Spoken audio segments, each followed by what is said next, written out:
پاکستان کے عوام جو ہیں وہ نق و نق آ چکے ہیں، تنگ ہیں. اور یہ ایک میرے سامنے رپورٹ ہے کہ جو بڑے شہروں سے آئی ہے کہ بڑے شہروں میں عید کی خریداری جو ہے وہ پچھلے سال کی نسبت کتنا کم رہی. صرف کراچی کے اعداد و شمار ہیں، وہاں سے 15 سے 18 ارب روپے کا کاروبار ہوا پورے عید سیزن میں، جبکہ پچھلے سال یہ جو ہے وہ 20 ارب روپے کا سے زائد کا کاروبار تھا. یعنی لوگوں کی قوت خرید جو ہے وہ کم ہوتی جا رہی ہے اور لاقانونیت بڑھتی جا رہی ہے، کرائم بڑھتے جا رہے ہیں، دہشت گردی کے واقعات بڑھتے جا رہے ہیں اور جان کی کوئی پرواہ نہیں رہی کسی کو بھی. اور اسی طریقے سے عید فروخت کے لیے گوداموں میں جمع 70% سے زائد سامان موجود ہے، وہ گوداموں سے ہی نہیں نکلا. اور 80% خریداری خواتین اور بچوں کے کپڑے جوتوں کے لیے کی گئی. 90% خریداری کی دلچسپی سستے اشیاء کی خریداری میں تھی. یعنی کہ یہ اور اس عید سیزن کو تمام تاجروں نے اس کو فلاپ عید سیزن قرار دیا ہے کہ اس میں لوگوں کا نہ ہی لوگوں کا رش دیکھا گیا، نہ ہی لوگوں کی خریداری کی وہ برداشت تھی، اور لوگ جو ہیں وہ تنگ آئے ہوئے ہیں. اور پاکستان کے بہت زیادہ بڑی تعداد جو ہے وہ کیپٹل یعنی کہ دولت تو سرمایہ تو باہر فلائی کر ہی رہا ہے، خود جو ٹیلنٹ ہے، ٹیلنٹڈ لوگ ہیں، جو پڑھے لکھے ہیں، سکلڈ لوگ ہیں، وہ باہر جا رہے ہیں. پاکستان خالی ہو رہا ہے اور ہم جو ہیں ہم یہ سمجھتے ہیں کہ طاقت کے نشے میں ہمیں کچھ نظر نہیں آ رہا، ہماری آنکھوں کے آگے پردہ پڑا ہوا ہے. اور ہم نے کیا کیا ہوا ہے، ڈرائنگ روم میں بیٹھ کے ایک فیصلہ کیا ہوا ہے کہ جناب ہم نے اس پوری کی پوری جماعت کو کرش کرنا ہے.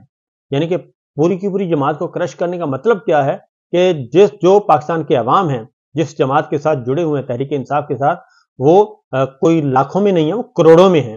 اور ان کروڑوں کو آپ کہہ رہے ہیں، اور پڑھے لکھے لوگ ہیں، بجائے اس کے کہ ان کو بات کریں ان کے ساتھ اور ان کو قائل کریں، قائل آپ کا دلیل آپ کے پاس ہے نہیں ہے، اور ان کو آپ نے کرش کرنا ہے اور ان کو ڈیمولش کرنا ہے، یہ ممکن نہیں ہے. اور دوسری جانب اگر آپ دیکھیں ساتھ ساتھ میں آپ کو ایک سینیریو بتا رہا ہوں کہ ہمارے افغانستان کے ساتھ تعلقات اچھے نہیں ہیں، وہاں پہ کشیدگی. انڈیا کے ساتھ ہمارے تعلقات اچھے نہیں ہیں، وہاں پہ کشیدگی. جو وزیر دفاع نظر آتا ہے وہ وزیر دفاع نہیں ہے، جو وزیر خارجہ نظر آتا ہے وہ وزیر خارجہ نہیں ہے، جو وزیر اعظم نظر آتا ہے وہ وزیر اعظم نہیں ہے، جو وزیر اعلیٰ نظر آتا ہے وہ وزیر اعلیٰ نہیں ہے. یعنی کہ کٹ پتلی اور روڈ جو وزیر خزانہ ہے وہ وزیر خزانہ نہیں ہے. یہ فارم 47 کے تحت بھی یہ سارا کچھ ارینجمنٹ کی گئی ہے.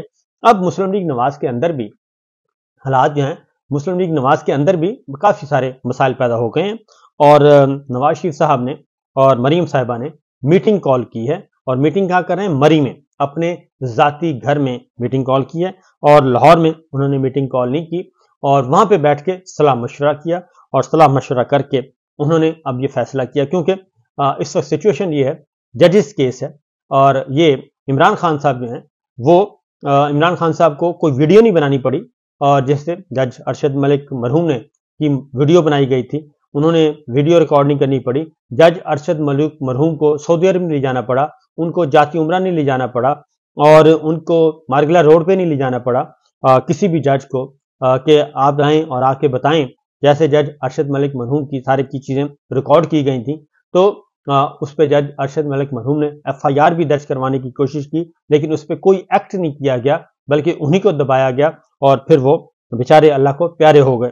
تو ایک طرف وہ تھا، وہ سچویشن تھی. اور اس وقت یہ ہے کہ ہائی کورٹ کے 6 ججز کہہ چکے ہیں کہ جناب یہ سارے کا سارا فراڈ نظام چل رہا ہے، جسٹس سسٹم جو ہے وہ فراڈ ہے، یہ عدالتی نظام جو ہے پچھلے 2 سال سے فراڈ نظام چل رہا ہے، اور ججوں کو بلا کر دھمکا کر پسند کے فیصلے لیے جا رہے ہیں کہ اس کو بری کر دیں، اس کو سزا دے دیں. یہ صرف یہ ہم نے اس وقت دھیان نہیں دیا.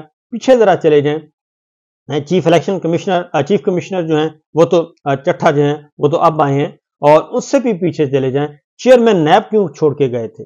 چیئرمین نیب آفتاب سلطان صاحب اپ رائٹ جن کو لگایا تھا نواز شریف صاحب نے اپوائنٹ کیا تھا چیئرمین نیب کے طور پہ، وہ کیوں چھوڑ کے گئے تھے؟ وہ اس لیے چھوڑ کے گئے تھے کہ وہ کہہ کے گئے تھے کہ مجھے کہا جاتا ہے، یہ شہباز شریف صاحب کے زمانے کی بات کر رہا ہوں، PDM 1 کی حکومت، اس میں آفتاب سلطان صاحب چیئرمین نیب ٹھوکر مار کے چلے گئے تھے، اور ان کو کہا جاتا تھا کہ آپ فلاں کو چھوڑ دیں اور فلاں کو پکڑ لیں. یعنی کہ وہ بتا کے گئے آفتاب سلطان صاحب کہ جی میں 10 مرلے والے کو اور 2 4 6 کنال والوں کو سزا نہیں دے سکتا، اور جنہوں نے اربوں روپیہ لوٹا ہے اور جن کی اربوں کی پراپرٹیز ہے ان کو میں چھوڑ نہیں سکتا. لہذا وہ